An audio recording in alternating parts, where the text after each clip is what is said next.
Friends, పాలకూర ఉల్లికారం ఎప్పుడైనా తిన్నారా? టేస్ట్ అయితే చాలా అంటే చాలా బాగుంటుంది. ఒకసారి ట్రై చేయండి. సో ముందుగా ఒక కడాయి పెట్టేసుకుని కొంచెం ఆయిల్, కొంచెం శనగపప్పు, మినపప్పు, కొన్ని పచ్చిమిరపకాయలు, వెల్లుల్లి రెబ్బలు, తర్వాత కొన్ని ఉల్లిపాయలు వేసేసుకొని బాగా వేయించుకోవాలి. ఇవి బాగా వేగిన తర్వాత అందులో కొంచెం కరివేపాకు కూడా వేసేసుకోవాలి.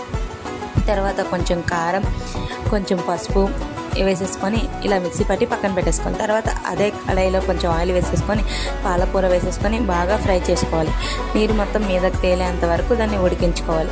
ఇలా నీరు మొత్తం మీదకి తేలి బాగా ఉడికిందన్నప్పుడు ఇందాక మనం రెడీ చేసి పెట్టుకున్న మసాలాని అందులో వేసేసుకొని బాగా కలుపుకోవాలి. ఇలా కలుపుకున్న తర్వాత అది బాగా కలిసి మీదకు నూనె తేలేంత వరకు దాన్ని ఉడికించుకోవాలి.